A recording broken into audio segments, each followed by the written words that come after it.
kailangan nila. Kasi in the end, kaayusan, peace and order din ang maabot natin. If kasama natin yung triumvirate, ma-detect natin, ma-identify natin, ano yung mga issues behind dun sa source ng mga crimes na yan and incidents, kung yan by economic or social. Tama po. Dito papasok ang community, malalaman natin sa kanila, ano ba talaga ang current need, pangangailangan ng community Saka na yung ito, root cause po ng mga social problems Yes, natin na nagkukos ng ating mga crimes. At ang ating local government na pinangungunahan ng mayor, siya naman yung kasama sa paggagawa ng mga patakaran, mga Yes. polisiya, Ordinances. para sa ikauunlad ng kanyang mga nasasakupan. At nandito ang ating kapulisan para sumuporta, sumama sa pagtugon sa mga programang sa mga problemang ito. Yes. Yun po, napakaganda. Napakaganda po ng sistema pong ito na I'm sure na ito na po siguro sa ngayon ang pinakamagandang sistema na pag inisip natin na paano natin maibigay yung best na services natin sa community. But syempre, sabi nga natin kanina namin ni Attorney Joyce na tulong-tulong po tayo, hindi po natin kaya, hindi po namin kaya sa pulisan lang or sa LGU lang o sa inyo. Tulong-tulong po tayo.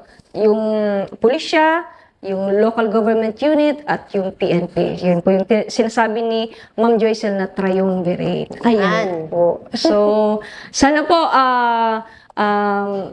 nakuha po natin yung mensahe ng SISO at tama po si Attorney Joyce. Madalas po itong binabanggit sa mga promotion. So, we make sure po na alam po ng bawat kasapi ng PNP itong CSOP. So, kung mapupunta po kayo sa mga station, may makikita po kayo dyan. Naka-frame po yan. Para ang ating pong PNP members ay ma-remind lagi na meron po tayong pinapatupad na CSOP, yun po yung triumvirate na tulong-tulong po tayo. Actually, pansin ko nga sa mga pulis, hindi nila alam CSOP na pala yung ginagawa nila. Yes, ma'am. So, dapat lang ma-remind na lahat ng, pag lumapat sila sa community, bumati sila sa isang establishment, lumapit sila kay mayor for support or kung ano man po yung logistical, kung ano man yung arrangement. Part na po ng CSOP yun. CSOP na po yun. At ang kailangan lang natin, i-continue, i-enhance natin, at i-promote po natin sa lahat. Yes. So, napakaganda po. Yes. So, CSOP po ang tawag doon sa pagtutulungan po ng PNP, LGU at syempre po kayo po sa community. Ayan po, ma'am. Thank you very much po sa paliwanag. Okay po. Ma'am, nasa huling bahagi na po tayo ng ating programa.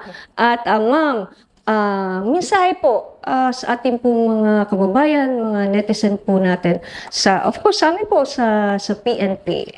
Message niyo po, ma'am. Ayan. So, dahil po nga ngayon ay PCR month, kami po ay nag-iinganyo sa lahat, sa community po natin at sa ating kapulisan, at even po sa ating local government na makilahok sa mga activities po na nakaset po for Calabarzon na PCR.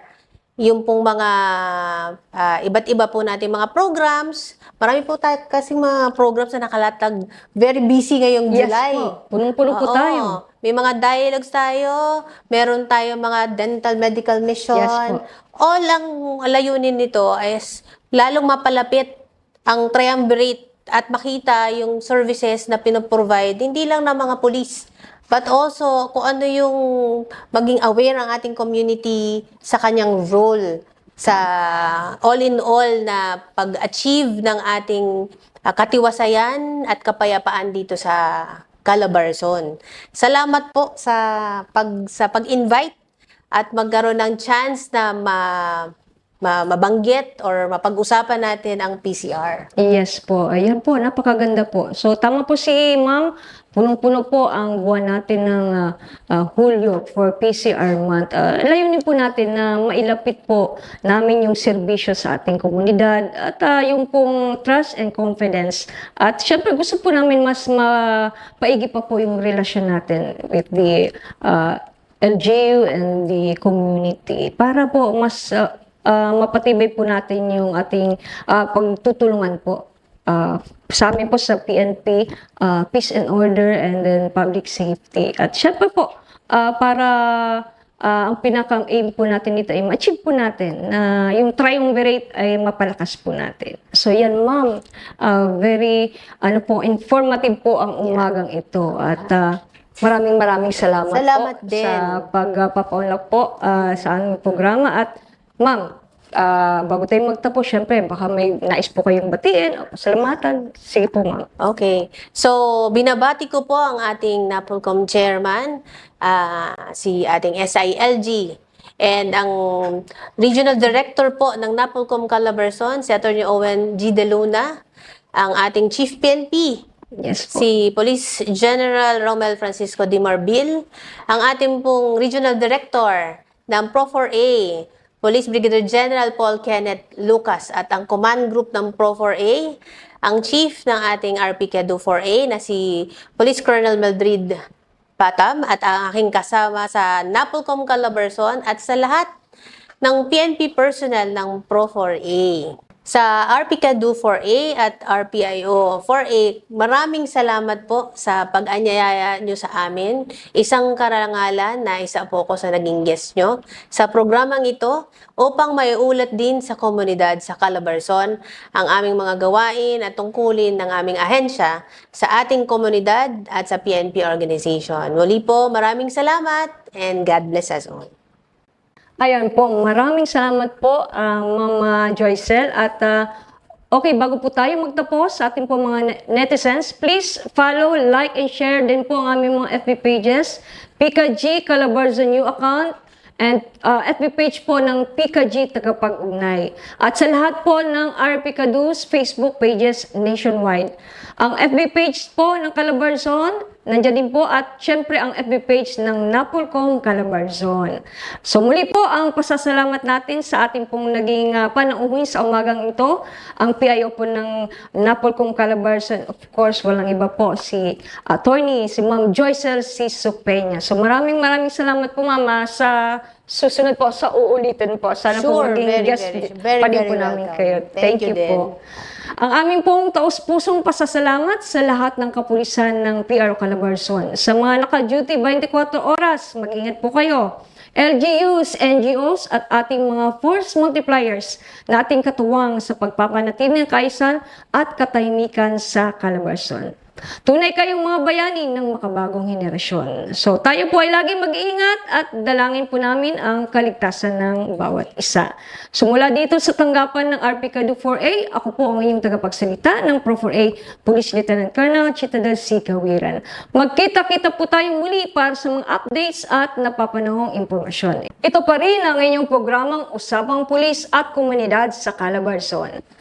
Dito sa Bagong Pilipinas, ang gusto ng pulis, ligtas ka!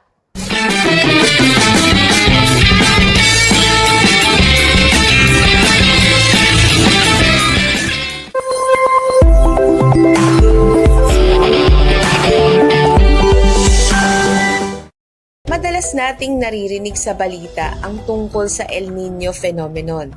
Pero ano nga ba ito? Ang El Niño ay bahagi ng tinatawag na ENSO cycle o ang El Niño Southern Oscillation Cycle. Ito ay ang natural na pagbabago ng klima sa tropical Pacific Ocean. Ang ENSO cycle ay may tatlong bahagi, ang El Niño, La Niña at ang neutral phase. Ang El Niño ay ang mainit na bahagi ng ENSO. Noong 1800s pa ay naobserbahan na ang pagbabago ng temperature ng tubig sa Pacific Ocean. Tinawag itong El Niño o ang batang lalaki dahil kadalasan ito ay nararamdaman tuwing December. Mas matindi ang epekto ng El Niño sa kasalukuyan dahil mas madalas na itong maranasan at dahil na rin sa mga pagbabago sa klima.